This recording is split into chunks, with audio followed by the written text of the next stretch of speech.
Tuhan Yesus, Allah Bapa kami yang begitu baik, bersyukur padamu karena waktu-waktu yang masih ada ini yang bisa kami gunakan. Biarlah kami terus menjadi orang-orang muda yang membeli kebenaran dan tidak menjualnya. Sungguh ya Tuhan, di dalam nama-Mu yang kudus, hanya satu, ya Tuhan, yang bisa memuaskan kami, diri-Mu sendiri. Tuhan Yesus, kami berdoa, berkatilah pembelajaran kami dari awal, pertengahan, hingga akhirnya. Kami mengucap syukur dalam nama-Mu. Haleluya. Amin. Baik, puji Tuhan ya. Kita akan baca, nanti baru di penjelasannya di akhir ya.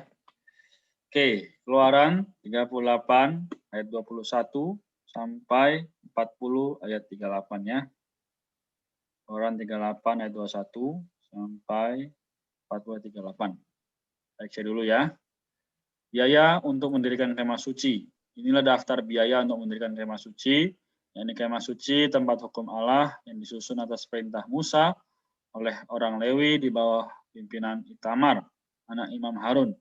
Ayat 22, Bezaleel bin Uri bin Hur dari suku Yehuda membuat segala yang diperintahkan Tuhan kepada Musa. Dan bersama-sama dengan dia turut Aholiab, anak Ahisamak dari suku Dan seorang tukang dan ahli, seorang yang membuat tenunan yang berwarna-warna dan kain ungu tua, dari kain ungu muda, dari kain kirmizi, dan dari lenan halus. Amin. Ayat 24, segala emas yang dipakai untuk segala pekerjaan mendirikan tempat kudus itu, yakni emas dari persembahan unjukan, ada 29 talenta dan 730 sikal, ditimbang menurut sikal kudus. 2 perak persembahan mereka yang didaftarkan dari antar jemaah itu ada 100 talenta dan 1.775 sikal, ditimbang menurut sikal kudus.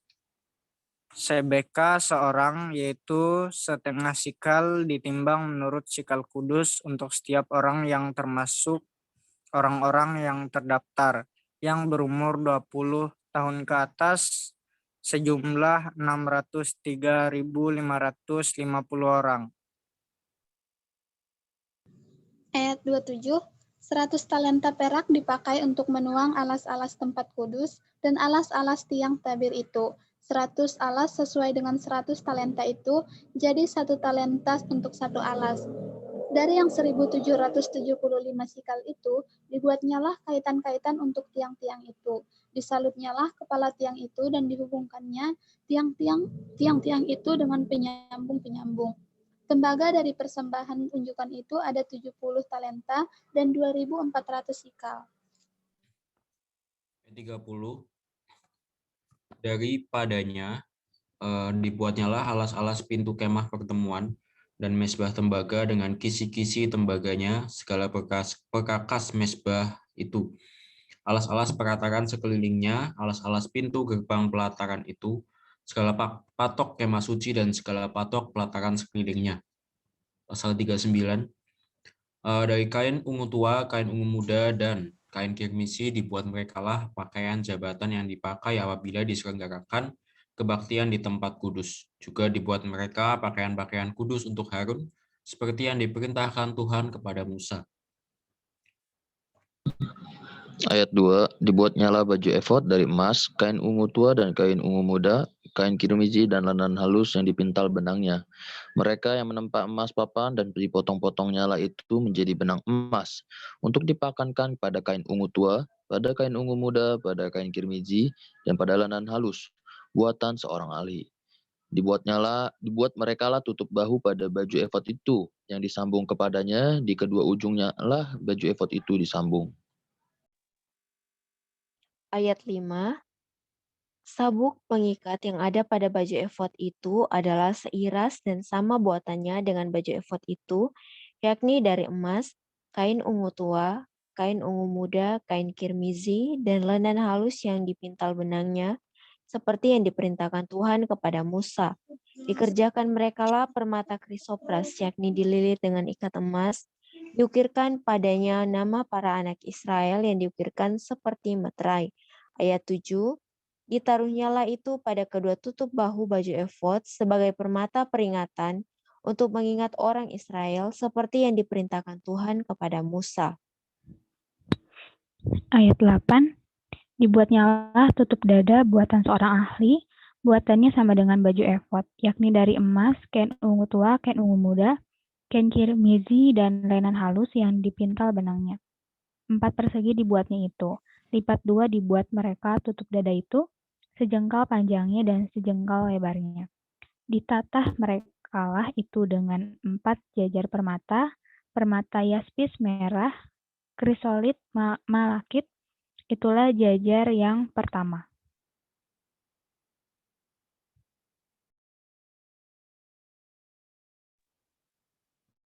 Kak Eko. Oke, saya ya. Mana tadi jajar yang pertama? Ayat 11 Kak. Jajar yang kedua, permata, batu bara, lasurit, yaspis hijau. Jajar yang ketiga, permata ambar, akik, kecubung. Jajar yang keempat, permata pirus, krisopras, dan nefrit. Dililit dengan ikat emas. Demikianlah permata-permata itu dalam tataannya. Sesuai dengan nama para anak Israel, permata itu adalah 12 banyaknya.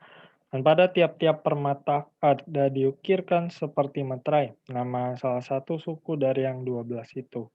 Juga dibuat merekalah untuk tutup dada itu untai berpilin yang buatannya sebagai tali berjalin dari emas murni. Dibuat merekalah 2 ikat emas dan 2 gelang emas, dan kedua gelang itu dipasang pada kedua ujung tutup dada.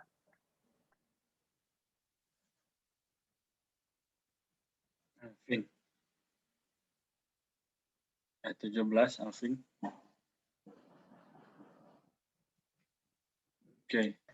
Oke, ayat 13 ya. 17. 17, oke. 17.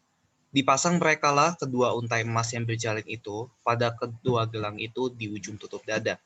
Kedua ujung lain dari kedua untai berjalin itu dipasang merekalah pada kedua ikat emas itu. Demikianlah dipasang pada tutup bahu baju efod di sebelah depannya. Dibuat merekalah 2 gelang emas dan dibubuh pada kedua ujung tutup dada itu pada pinggirnya sebelah dalam yang berhadapan dengan baju efod. Oke, Pasiala bisa? Mohon maaf Bang, ayat berapa sekarang? Oke, sekarang ayat 20. Ayat 20 ya? Pasal 39. Oh iya, benar-benar Bang.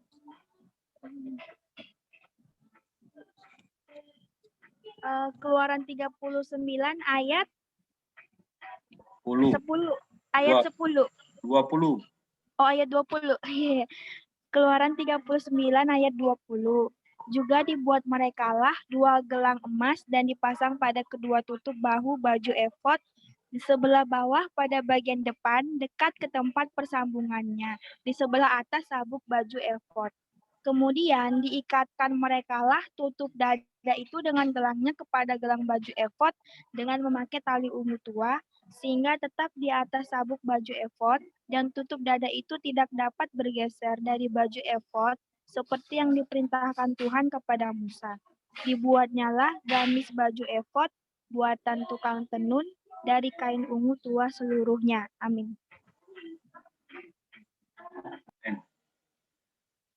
Apakah sudah bisa Joshua dan Monica? Kalau belum, kita lanjut dulu. Ayat 23 kan ya sekarang, Kak? Ya. Oke, aku dulu ya, Kak. Leher gamis itu di tengah-tengahnya seperti leher baju zirah. Lehernya itu mempunyai pinggir sekelilingnya supaya jangan koyak. Dibuat merekalah pada ujung gamis itu buah delima dari kain ungu tua, kain ungu muda, dan kain kirmizi yang dipintal benangnya. Dibuat merekalah giring-giring dari emas murni dan ditaruhlah giring-giring itu di antara buah delima pada ujung gamis itu, berselang-seling di antara buah delima itu. Sehingga satu giring-giring dan satu buah delima selalu berselang-seling pada sekeliling ujung gamis yang dipakai apabila diselenggarakan kebaktian seperti yang diperintahkan Tuhan kepada Musa. Dibuat merekalah kemeja dari lenan halus buatan tukang tenun untuk Harun dan anak-anaknya. Serban dari lenan halus, destar yang pindah dari lenan halus, celana lenan dari lenan halus yang dipintal benang. Amin. Ayat 9. Dan ikat pinggang dari lenan halus yang dipintal benangnya, kain ungu tua, kain ungu muda, dan kain kirmizi dari tenunan yang berwarna-warna, seperti yang diperintahkan Tuhan kepada Musa. Dibuat merekalah patam, jamang yang kudus dari emas murni, dan pada jamang itu dituliskan tulisan, diukirkan seperti meterai, kudus bagi Tuhan. Dipasang merekalah pada patam itu tali ungu tua untuk mengikatkan patam itu pada sarbannya di sebelah atas seperti yang diperintahkan Tuhan kepada Musa.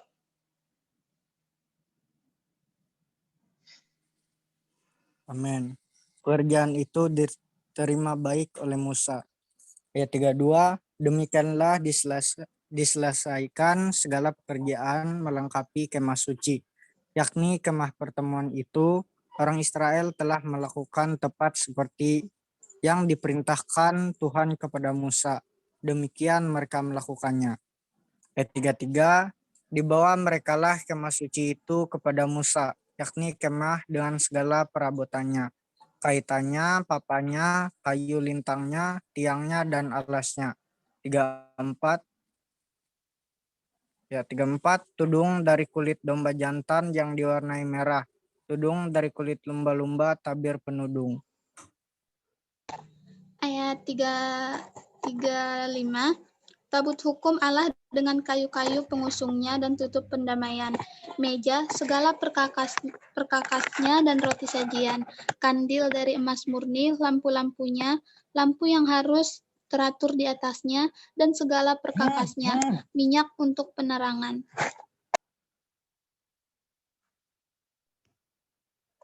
Amin. Mesbah dari emas, minyak urapan, ukupan dari wangi-wangian, tirai pintu kemah, mesbah tembaga dengan kisi-kisi tembaganya, kayu-kayu pengusungnya dan segala perkakasnya, bejana pembasuhan dengan alasnya, layar pelataran, tiangnya dan alasnya, dan tirai untuk pintu gerbang pelataran, talinya dan patoknya, segala perkakas untuk pekerjaan mendirikan kemah suci, yakni kemah pertemuan itu. Amin. Ayat 41, pakaian jabatan yang dipakai apabila diselenggarakan kebaktian di tempat kudus, pakaian kudus untuk imam Harun dan pakaian anak-anaknya untuk memegang jabatan imam, tepat seperti yang diperintahkan Tuhan kepada Musa, demikianlah dilakukan orang Israel segala pekerjaan melengkapi itu. Dan Musa melihat segala pekerjaan itu, dan sesungguhnya lah mereka telah melakukannya seperti yang diperintahkan Tuhan.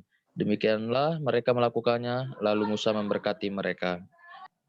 Pasal 40, Musa mendirikan kemah suci. Ayat 1, berfirmanlah Tuhan kepada Musa, pada hari yang pertama dari bulan yang pertama, haruslah engkau mendirikan kemah suci, yakni kemah pertemuan itu. Ayat 3, kau tempatkanlah di dalamnya tabut hukum, dan kau pasanglah tabir sebagai penudung di depan tabut itu. Ayat 4, kau bawalah ke dalamnya meja dan taruhlah di atasnya perkakas menurut susunannya. Kau bawalah ke dalamnya kandil dan kau pasang lampu-lampunya di atasnya. Kau taruhlah mesbah emas untuk membakar ukupan di depan tabut hukum. Kau gantungkanlah tirai pintu kemah suci. Kau taruhlah mesbah korban bakaran di depan pintu kemah suci, yakni kemah pertemuan itu.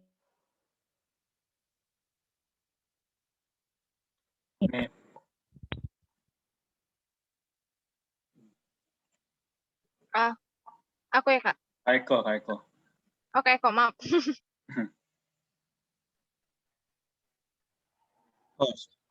Oke. Ayat 7. Ayat 7 ya? Oke, sorry. Kau taruhlah bejana pembasuhan di antara kemah pertemuan dan mesbah itu, lalu kau taruhlah air ke dalamnya. Haruslah kau buat pelataran keliling dan kau gantungkanlah tirai pintu gerbang pelataran itu. Kemudian kau ambillah minyak urapan dan kau urapilah kemah suci dengan segala yang ada di dalamnya. Demikianlah harus engkau menguduskan dengan segala perabotannya sehingga menjadi kudus. Juga kau urapilah mezbah korban bakaran itu dengan segala perkakasnya. Demikianlah engkau harus menguduskan mezbah itu sehingga mezbah itu maha kudus. Juga kau urapilah bejana pembasuhan itu dengan alasnya, dan demikianlah engkau harus menguduskannya. Kemudian kau suruhlah Harun dan anak-anaknya datang ke pintu kemah pertemuan dan kau basuhlah mereka dengan air. Ya, ayat 13. Kau kenakanlah pakaian yang kudus kepada Harun. Kau urapi dan kau kuduskanlah dia supaya ia memegang jabatan imam bagiku. Juga anak-anaknya kau suruhlah mendekat dan kau kenakanlah kemeja kepada mereka. Urapilah mereka seperti engkau mengurapi ayah mereka, supaya mereka memegang jabatan imam bagiku. Dan ini terjadi supaya berdasarkan pengurapan itu, mereka memegang jabatan imam untuk selama-lamanya turun. Amin.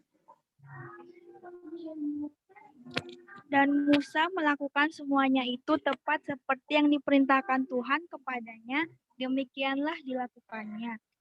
Dan terjadilah dalam bulan yang pertama tahun yang kedua, pada tanggal 1 bulan itu, maka didirikanlah kemah suci.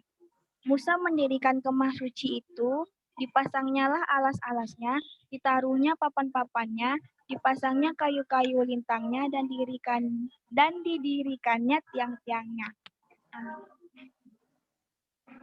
Ayat 19, dikembangkannyalah atap kemah yang menudungi kemah suci dan diletakkannya tudung kemah di atasnya seperti yang diperintahkan Tuhan kepada Musa. Diambilnyalah loh hukum Allah dan ditaruhkannya ke dalam tabut. Dikenakannya kayu pengusung pada tabut itu dan diletakkannya tutup pendamaian di atas tabut itu. Ayat 21, dibawanyalah tabut itu ke dalam kemah suci, digantungkannyalah tabir penudung dan dipasangnya sebagai penudung di depan tabut hukum Allah, seperti yang diperintahkan Tuhan kepada Musa. Ditaruhnyalah meja di dalam kemah pertemuan pada sisi kemah suci sebelah utara di depan tabir itu. Diletakkannya di atasnya roti sajian menurut susunannya di hadapan Allah seperti yang diperintahkan Tuhan kepada Musa.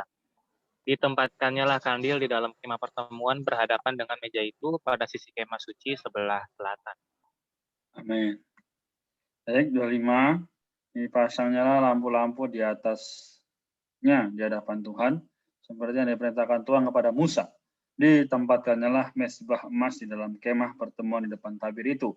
Dibakarnyalah di atasnya ukupan dari wangi-wangian, seperti yang diperintahkan Tuhan kepada Musa.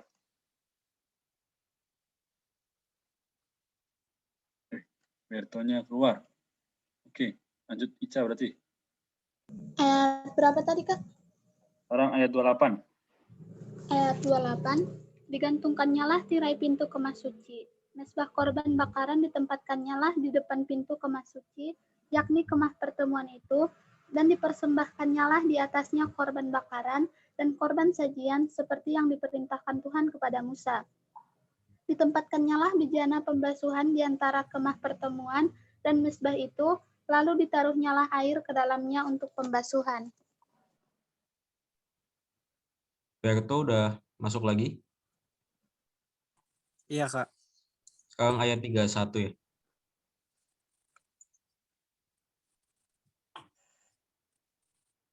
Keluaran 40 tadi, Kak. Iya, 40 ayat 31. Ayat 31, Musa dan Harun serta anak-anaknya membasuh tangan dan kaki mereka dengan air dari dalamnya. Apabila mereka ke dalam kemah pertemuan dan apabila mereka datang dekat kepada mezbah itu, maka mereka membasuh kaki dan tangan seperti yang diperintahkan Tuhan kepada Musa. Didirikannya tiang-tiang pelataran sekeliling kemah suci dan mezbah itu, dan digantungkannya tirai pintu gerbang pelataran itu. Demikianlah diselesaikan Musa pekerjaan itu. Amin. 34, lalu awan itu menutupi kemah pertemuan dan kemuliaan Tuhan memenuhi kemah suci, sehingga Musa tidak dapat memasuki kemah pertemuan sebab awan itu hinggap di atas kemah itu dan kemuliaan Tuhan memenuhi kemah suci. Apabila awan itu naik dari atas kemah suci, berangkatlah orang Israel dari setiap tempat mereka berkemah. 37. Tetapi jika awan itu tidak naik, maka mereka pun tidak berangkat sampai hari awan itu naik. Sebab awan Tuhan itu ada di atas kemah suci pada siang hari, dan pada malam hari ada api di dalamnya, di depan mata seluruh umat Israel pada setiap tempat mereka berkemah. Amin. Baik, puji Tuhan ya. Jadi dengan bacaan perjanjian lama kita sampai di sini. Kita lanjut dulu, Matius pasal 28 ya, ayat 16 sampai Markus pasal 1 ayat 1.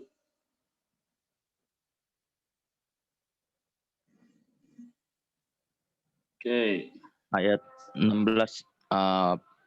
Dan ke-11 murid itu berangkat ke Galilea, ke bukit yang telah ditunjukkan Yesus kepada mereka. Amin. Ayat 17. Ketika melihat dia, mereka menyembahnya, tetapi beberapa orang ragu-ragu.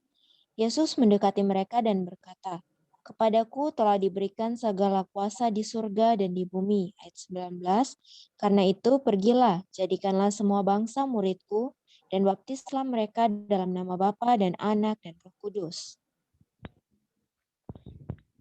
Ayat 20. Dan ajarlah mereka melakukan segala sesuatu yang telah kuperintahkan kepadamu, dan ketahuilah aku menyertai kamu senantiasa sampai kepada akhir zaman. Markus 1 ayat 1. Inilah Yohanes Pembaptis. Ayat 1. Inilah permulaan Injil tentang Yesus Kristus anak Allah. Amin. Baik. Puji Tuhan. Di porsi kita selesai untuk hari ini. Mungkin mau langsung dibuka dulu dengan pertanyaan kemarin atau bagaimana, Kak Eko? Ya, menjawab pertanyaan yang kemarin ya dari Ica ya kalau tidak salah ya. Bentar, saya buka dulu lagi ya pertanyaannya ya. Kemarin kan ditanya ya kalau di Matius pasal yang ke-27 ya, ayat yang ke-52 ya. Kuburan-kuburan terbuka dan banyak orang kudus yang telah meninggal bangkit. Dan sesudah kebangkitan Yesus, mereka pun keluar dari kubur, lalu masuk ke kota kudus dan menampakkan diri kepada banyak orang. Oke, saya sudah mencari ke beberapa sumber ya. Kalau Kak Eko ada Alkitab yang ini ya, NIV Bible Study. Ya, ini Kak Eko juga biasa pakai untuk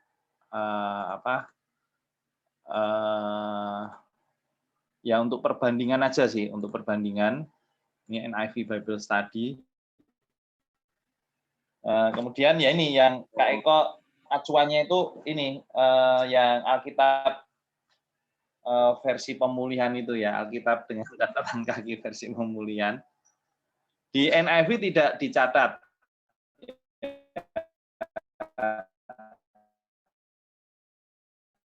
Mereka ini siapa? Tetapi di Alkitab dengan mana kita tahu Tuhan ya digambarkan ke dalam 4 Injil itu di dalam aspek yang berbeda ya. Nanti kenapa untuk satu, kenapa enggak Matius aja? Kenapa kok ada Markus, ada Lukas, ada Yohanes ya?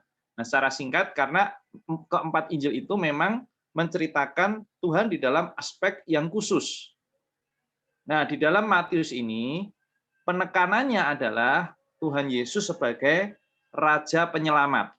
Ya, Dia adalah Raja yang akan mendirikan kerajaan surga. Ya, nah penyelamat karena Dia datang adalah untuk menyelamatkan kita semua, ya, menyelamatkan setiap kita yang percaya kepada Tuhan. Nah, penulisan Injil Matius ini sebenarnya tidak sesuai dengan kronologi peristiwa, ya. Kalau penulisan Injil yang sesuai dengan kronologi peristiwa itu adalah Markus dan juga Lukas. Lukas bahkan lebih detail. Lukas juga menyertakan tahunnya, ya. masa pemerintahan siapa pada waktu itu ya. Yang kita tahu kalau di Lukas itu dijelaskan pada waktu pemerintahan Kaisar Agustus ya, ada sensus dan segala macam. Ya Markus juga itu sesuai dengan kronologi peristiwa.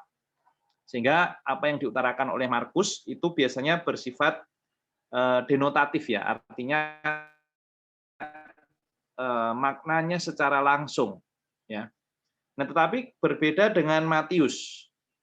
Kalau Matius itu sebenarnya adalah berdasarkan pengajaran atau berdasarkan doktrin. Jadi Matius mencatat Injilnya ini memang ada sesuatu yang ingin dia sampaikan kepada pembaca mengenai siapakah Tuhan. Karena itu urutannya berbeda. Ya, ada beberapa urutan yang berbeda. Nanti kita bahas di terkemudian hari ya. Bahwa agak berbeda urutan di Injil Matius ini. Nah, Injil Matius menekankan pengajaran. Karena itu di Injil Matius kita melihat pasal 4 sampai pasal 6 itu menceritakan tentang apa itu? Khotbah di bukit ya kan. Jadi penekanannya adalah kepada pengajaran. Kemudian pasal 24, 25, 26 itu tentang nubuat tentang akhir zaman ya. Nah, kenapa kok saya cerita ini? Nah, apa yang ditulis ya di dalam pasal 27 ini terutama mulai ayat 51, 52, 53 ya, di mana 51 itu dikatakan tirai bait suci terkoyak menjadi dua dari atas sampai ke bawah. Nah, ini sebenarnya ada maknanya. Ya. Biasa kalau orang mengoyak tirai itu ya dari bawah ke atas, ya kan? Tirai itu kalau tersibak dari bawah ke atas, ini dari atas ke bawah. Ya. Nah, ini ada artinya adalah di sini dikatakan artinya adalah bagaimana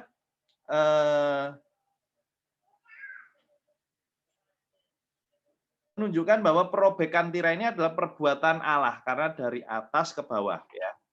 Kemudian setelah itu dikatakan terjadilah gempa bumi dan bukit-bukit batu terbelah. Kuburan-kuburan terbuka dan banyak orang kudus yang telah meninggal dibangkitkan. Ya. Nah, gempa bumi dan bukit-bukit batu terbelah ini sebenarnya ada satu pengajaran yang ingin disampaikan oleh Matius ya. Yaitu adalah melalui kematian Tuhan justru pada saat itu ya kubu-kubu kerajaan iblis di bumi itu dihancurkan. Ya. Jadi kita melihat ini ada dua kerajaan, kerajaan Allah dan kerajaan iblis. Kerajaan Allah ini dibawa oleh Tuhan Yesus. Ketika Tuhan Yesus hadir, di situ kerajaan Allah juga hadir. Jadi penulis Injil Matius ini ingin menekankan kuasa kerajaan iblis melalui kematian Tuhan dihancurkan, ya. Kemudian orang-orang kudus, ya, kuburan-kuburan terbuka dan banyak orang-orang kudus yang telah meninggal bangkit. Sebenarnya ada satu makna yang ingin disampaikan oleh penulis Injil Matius. Penekanannya adalah menandakan bahwa kuasa maut dan alam maut telah ditundukkan dan ditaklukkan. Ya, jadi sekali lagi Matius ini menulis berdasarkan pengajaran. Jadi setiap kata-katanya ini itu adalah ada sesuatu makna di baliknya. Ya, jadi kita bukan hanya melihat arti secara denotatif ya, tapi kita perlu cari apa sih pengajaran apa yang ingin Matius sampaikan. Nah, inilah pengajaran yang ingin Matius sampaikan bahwa melalui kematian Tuhan kuasa maut, alam maut telah ditaklukkan. Selama ribuan tahun manusia itu tidak bisa mengalahkan maut. Cari ya berbagai macam cara agar mereka bisa umur panjang, ya bisa bahkan hidup abadi ya. Tapi selalu gagal. Karena manusia selalu kalah dengan satu namanya itu maut. Ya. Tetapi ya manusia selalu kalah dengan apa yang namanya maut, dan maut itu ya itu adalah di baliknya ada kuasa iblis. Nah, di sini kata-kata kuburan terbuka banyak orang kudus telah meninggal bangkit itu menunjukkan kematian Tuhan mengalahkan ya kuasa maut dan alam maut telah ditaklukkan dan ditundukkan. Jadi kita tidak perlu lagi takut dengan yang namanya kuasa maut. Ya. Nah kemudian di situ dikatakan sesudah kebangkitan Yesus mereka keluar dari kubur. Nah kata keluar dari kubur itu juga menandakan bahwa melalui kematian Tuhan di situ ada pembebasan. Ya dulu kita ada dalam belenggu ya kecanduan. Ya misalnya kalau ya tidak tahu kalau mahasiswa ya kalau remaja misalnya kecanduan game online ya kecanduan apa pornografi ya kecanduan misalnya obat-obat terlarang ya kecanduan segala sesuatu yang mengikat itu oleh kematian Tuhan itu bisa dipatahkan. Nah itu sebenarnya ada satu pengajaran yang ingin disampaikan oleh Matius di balik itu. Nah apakah makna sebenarnya itu adalah betul-betul ada orang yang bangkit? Memang Alkitab tidak catatan kaki banyak versi Alkitab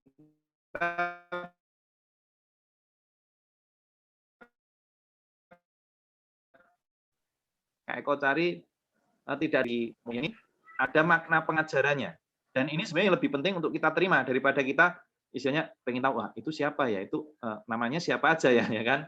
Nah, tetapi Tuhan melalui Injil Matius ini memperlihatkan ini loh melalui kematianku itu bukan Tuhan kalah kemudian dikalahkan oleh iblis bahkan melalui kematian Tuhan ya kematian Tuhan itu bukan kekalahan Tuhan. Kematian Tuhan justru kemenangan. Tadi dikatakan apa? Menghancurkan kubu kerajaan iblis di bumi. Kemudian apa?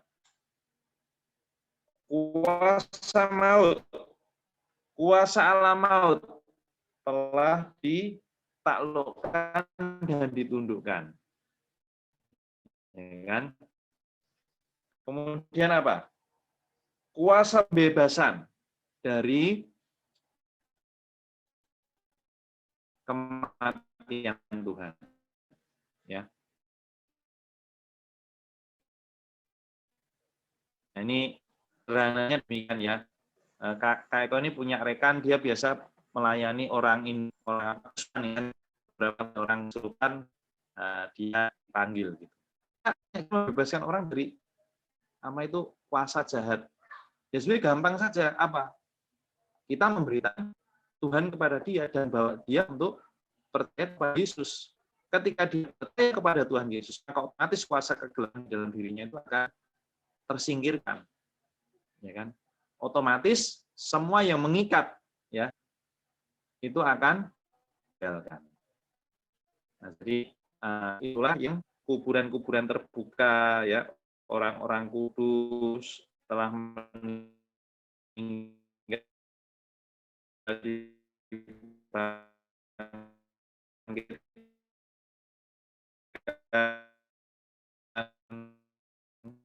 kemudian mereka keluar ke kota kudus. Jadi menurut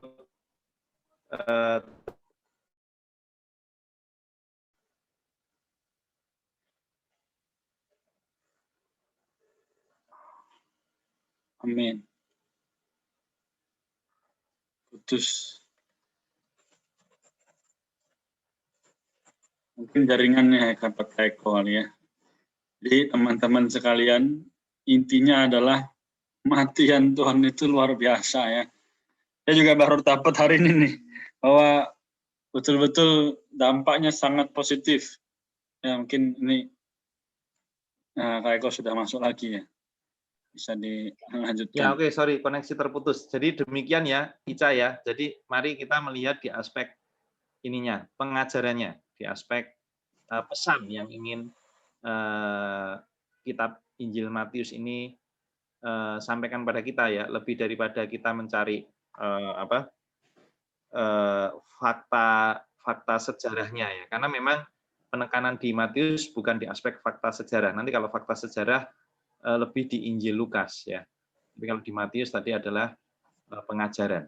Tuhan ingin mengajar melalui kebangkitannya, kuasa iblis telah dikalahkan, kuasa maut telah ditaklukkan. Demikian. Amin. Tuhan ya. Kak. Ya, sama-sama. Amin. Haleluya. Ada lagi pertanyaan yang belum kejawab belum ya? Apa sudah semua tadi tercakup? Yang Joshua sama aku, Kak. Yang kemarin. Oh, yang 3 hari itu ya? Iya, Joshua kenapa di hari ketiga kalau aku nanya soal Maria Magdalena. Oke. Ya, itu besok lagi dibahas ya. Ini mesti cari artikel dulu ada sih. Nanti begini, kalau nggak bisa dibahas di forum ini, kita share di grup. Itu ada satu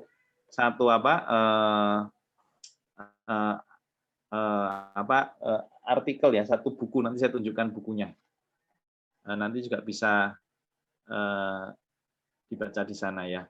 Karena itu menjelaskan membutuhkan penjelasan yang agak detail ya, ada perhitungannya juga. Amin. Mungkin supaya nggak terlalu penasaran biar ada bisa tidur dikit ya, saya cuma kasih teaser ya. Jadi kenapa bangkit di hari ketiga? Ini adalah nubuat juga dari bagaimana nanti kalau saya mungkin kasih ayatnya ya, adalah seperti ini perambangan dari Yunus ya. Jadi Yunus di perut ikan itu 3 hari juga. Jadi dia keluar dari perut ikan, lalu dia di situ baru melayani. Dan demikian pun dengan Kristus ketika bangkit dalam 3 hari, ya dia lanjut melayani. Terus kenapa harus Maria Magdalena? Ya, ini teaser aja nanti mungkin yang Raiko akan bagikan itu. Jadi teman-teman sekalian, karena sekarang kita betul-betul menyadari bahwa Allah memilih orang itu berdasarkan bagaimana dirinya atau pribadinya. Nah, kenapa Maria Magdalena? Karena kita tahu bahwa ya Maria Magdalena sendiri ya juga adalah orang yang sangat mengasihi Tuhan. Dia benar-benar orang yang betul-betul tulus murni kepada Tuhan. Tidak ada campuran ya, bahkan kalau di beberapa kisah mungkin kita lihat dia sampai rela untuk memberikan apa yang dia punya kepada Tuhan sampai ya dia tidak ada lagi, apa yang dia punya itu ya semuanya untuk Tuhan, begitu intinya. Nah, kenapa? Ya maka Tuhan memilih dia. Jadi ini ya semoga bisa membuat tenang sedikit untuk Joshua dan Monica ya. Nanti akan ditambahkan lagi penjelasan di grup nanti dikirim oleh Kak Eko. Demikian. Oke, jadi teman-teman. Ya. Ya, ini judul bukunya ini.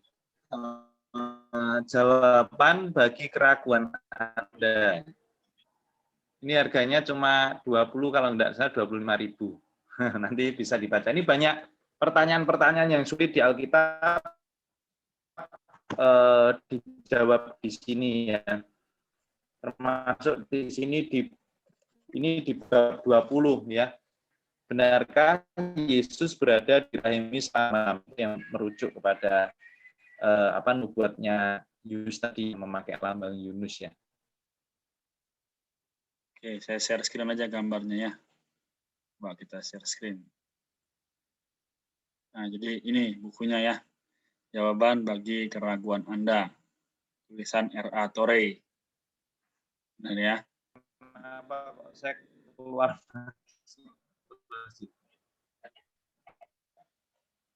Sinyalnya jelek. Oke, jadi tadi tulisan R.A. Torrey. Iya, jelek ini. Ya, juga satu lagi untuk Maria Monica. Maria Magdalena adalah orang yang seorang yang disembuhkan oleh Tuhan dari 7 roh jahat ya. Jadi nanti juga boleh buka Yohanes pasal 20 ayat 1 ya. Ini referensi.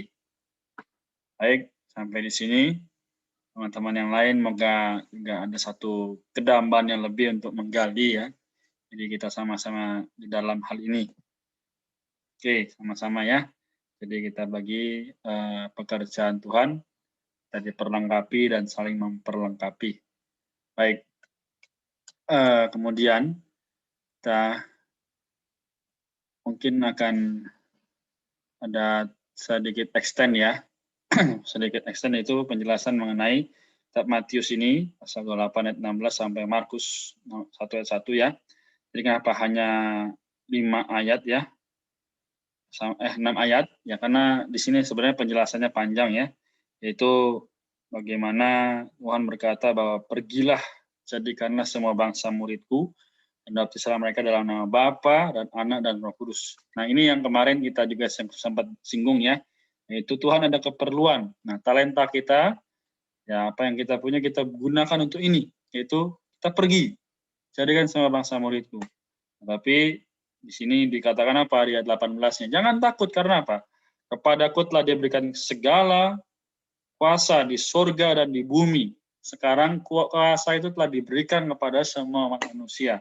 Dan bahkan Tuhan berkata apa? Di ayat 20-nya, ajarlah mereka melakukan segala sesuatu yang telah kuperintahkan kepadamu, dan ketahuilah, aku menyertai kamu senantiasa sampai kepada akhir zaman.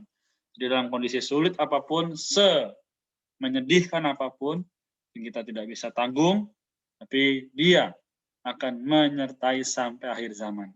Misal kita berharap, waduh, aku merantau, papa mamaku jauh, ya. Aku juga mungkin mau melayani, tapi aku nggak ngerti apa-apa, bingung ini, bingung itu. Jangan takut. Aku akan menyertai kamu sampai kepada akhir zaman. Yaitu sampai kita terangkat, atau sampai Tuhan datang kembali, Dia akan menyertai kita. Ya. Jadi murid Tuhan Yesus bukan hanya 12 atau 11, tapi sekarang seluruh umat manusia adalah muridnya, dan harus kita sama-sama melaksanakan amanat agung ini. Ya, jadi kenapa kita harus baca Alkitab? Supaya kita bisa mengerti, dan supaya kita juga bisa menyampaikan apa? Markus 1 ayat 1, ada yang bingung nggak ya kan? Nanti kita jelaskan kepada mereka. Kenapa Markus 1 ayat 1, Matius 1 ayat 1 beda semua isinya. Nanti kita bahas lagi ya. Jadi ini untuk penutup ya, supaya teman-teman kita bisa ada waktu untuk mengerjakan hal yang lain. Oke, sebelumnya mungkin ada pertanyaan yang mungkin mau ditabung untuk besok. Ada? Oke. Kalau tidak ada, kita mungkin sampai di sini ya, teman-teman ya. Jadi mari kita makin giat membaca, makin giat mengasihi Tuhan. Amin. Ada tambahan lagi? Oh iya, silakan ketik di grup. Kalau tidak dapat tambahan, kita akan berdoa ya. Kemarin tadi kita sudah buka dengan doa. Hari ini kita akan tutup dengan doa. Ya, bisakah minta tolong kepada kemarin sudah laki-laki ya, sekarang perempuan. Kita minta tolong kepada Kak Iva saja ya. Kak Iva tutup dalam doa. Oke, mari kita satu dalam doa. Tuhan, kami mengucap syukur Tuhan melihat betapa mulia, betapa hebat kuasa kebangkitan-Mu Tuhan. Tuhan Yesus membuat kami menjadi orang-orang yang percaya kepadamu. Tuhan Yesus, bahkan biarlah kami menjadi seperti Maria Magdalena yang senantiasa rindu berjumpa dengan Tuhan. Sehingga Tuhan Yesus, Maria Magdalena adalah orang yang pertama kali melihat penampakan wajah Tuhan. Biarlah dalam kehidupan kami setiap hari, kami terus mendambakan berjumpa dengan Tuhan. Tuhan, kami mengasihi-Mu. Amin. Amin. Baik, puji Tuhan ya. Jadi kita sampai di sini.